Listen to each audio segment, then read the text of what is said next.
exciting, sort of. Okay. Hi, for those of you who don't know me, my name is Amanda Farmer and I am a Awordgardener. I am a middle school teacher in the Bay Area, California, and right now I am between positions. I'm leaving my previous district and I'm starting at a new school. I have a 5th grade daughter and she's going to be starting at that new school with me. It's a great big adventure and I'm really looking forward to it. I'm going to be starting this YouTube channel to talk about my experiences switching between these two jobs, to give you tips and tricks for your first few years of teaching. If you are applying for a credential program, if you've just finished a credential program and are starting in a new job, or if you're in your first couple of years teaching, maybe working on teacher induction or need some advice, that's what I'm here for.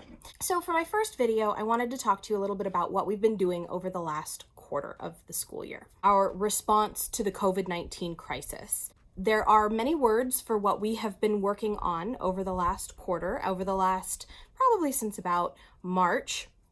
Some people call it homeschooling, some people call it distance learning, but I don't think that either of those terms are correct. I would refer to it as emergency response instruction, or ERI. Some people call it emergency response teaching, ERT. Some people call it emergency response learning, ERL. Here's why I don't think homeschooling is correct. So homeschooling families have spent months and months or years honing their craft. They start when the children are very little and they build their curriculum over a long time. When parents call what they did over the last quarter homeschooling, it's kind of insulting to those people who have been really working and honing their craft. So that's why I wouldn't call it homeschooling.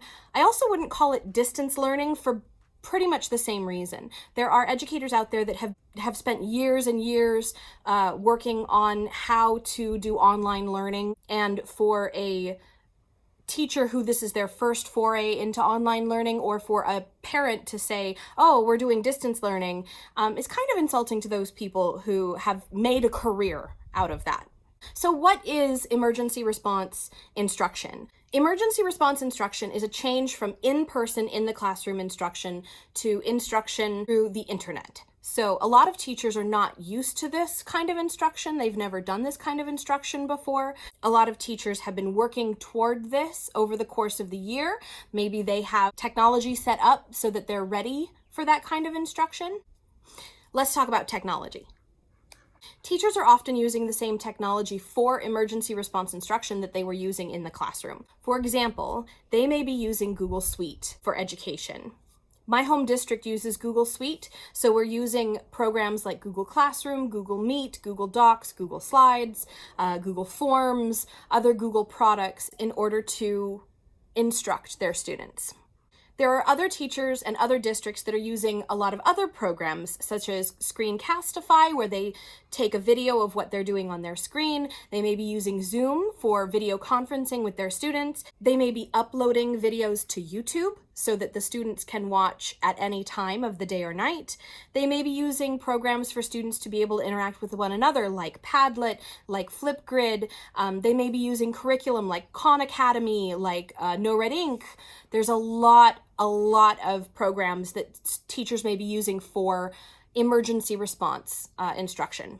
If you're a teacher and you want more information on some of these online tools, leave a comment below and I can put together a video that introduces you to these different tools. On the teacher side, the response to the COVID-19 crisis, this emergency response teaching, it is incredibly difficult. There's a lot of teachers that are not trained to use these sorts of technologies. There's a lot of teachers who aren't up on the latest tools and trends. There's a lot of teachers who are just doing pencil and paper learning, and there's nothing wrong with that. But it doesn't work when your students are now stuck sheltering in place in their own homes and you're stuck sheltering in place in your own home. So a lot of teachers were doing things differently. Some teachers were doing daily meetings where they would meet with their students via video chatting. There are some teachers who were not meeting at all with their students. There are some teachers that were offering office hours. They would post the assignments, and if the students had questions, they could come and meet them in their office hours. In my district, there was no strict guidance as to what exactly we were supposed to be doing with distance learning. A science teacher may have been doing things one way, an English teacher may have been doing things another way. it was all sort of up in the air. It was all a jumble. And there's nothing wrong with that. That is typical of emergencies. Not everyone is going to react to the emergency the same way. So what worked for one teacher may not have worked for another teacher.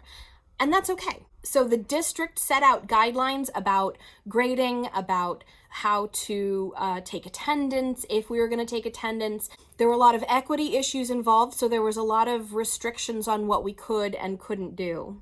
Administrators had to figure out how they were going to do promotion ceremonies. For example, kindergarten, 5th grade, 8th grade, they all have these beautifully elaborate promotion ceremonies to recognize these milestones in these children's lives, and those all had to be rearranged. Students who are graduating from high school, their whole high school graduation ceremony, things like prom, they all had to be reimagined so that these students could have that same sort of experience, even though it wasn't quite the same as it has been in the past. If you're a teacher or an administrator and you have comments on how this worked at your school, leave a comment below so we can all learn from each other about how this experience worked for everyone.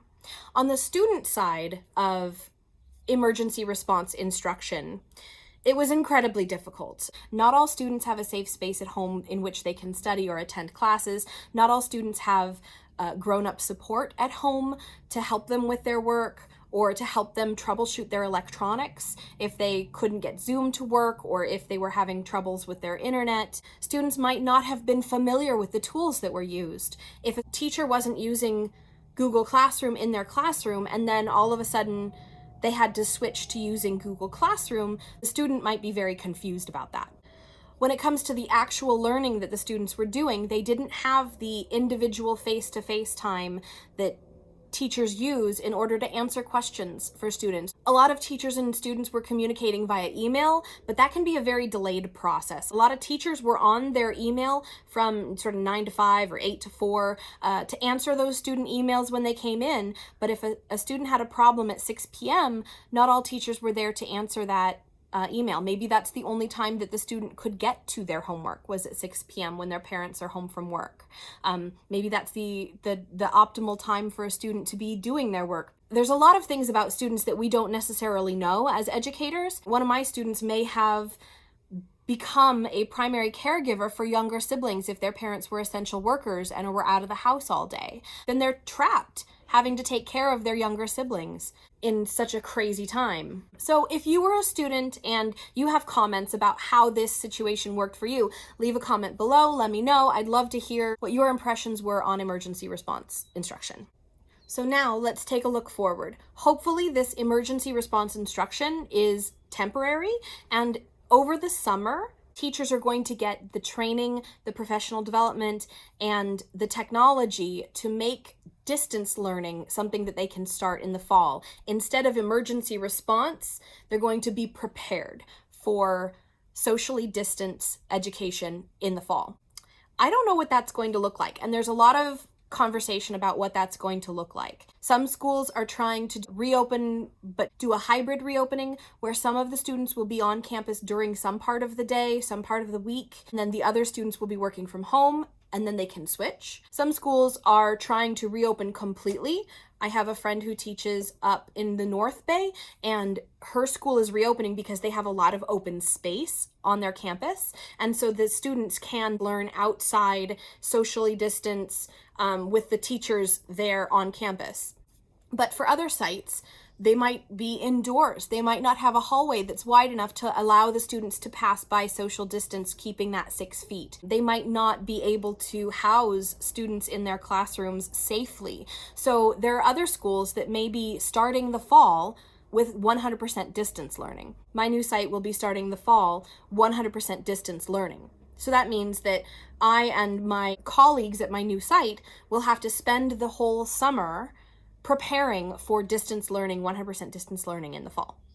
There was a great article by the Cult of Pedagogy. If you don't follow the Cult of Pedagogy, I highly recommend that blog and podcast. I'm going to link it in the description box below so that you can take a look at what she says schools may look like in the fall. It was excellent.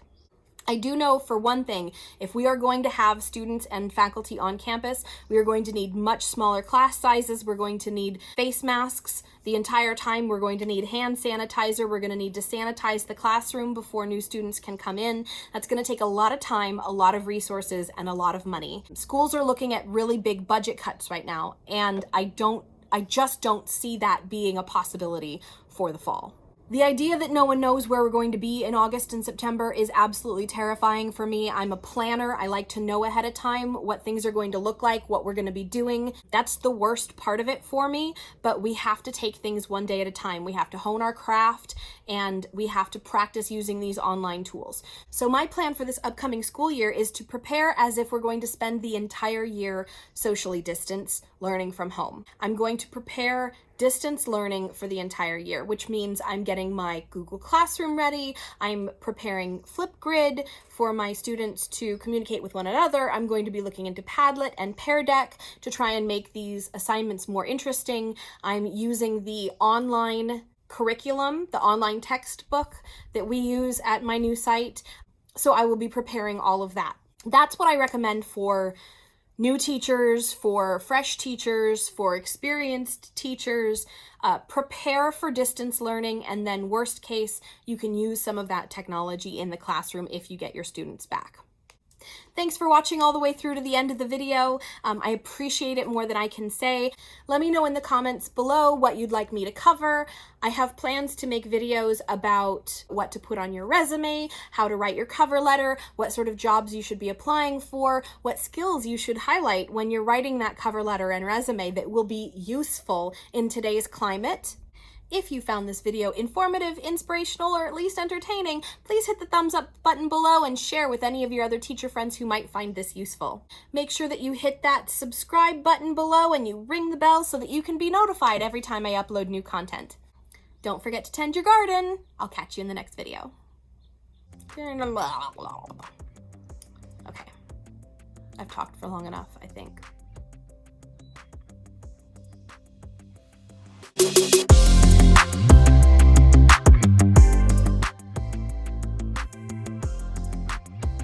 I'll have a good blooper reel. I'm not talking to you. There will be... Oh, this thing doesn't have a plug. Okay. In order to... Well, I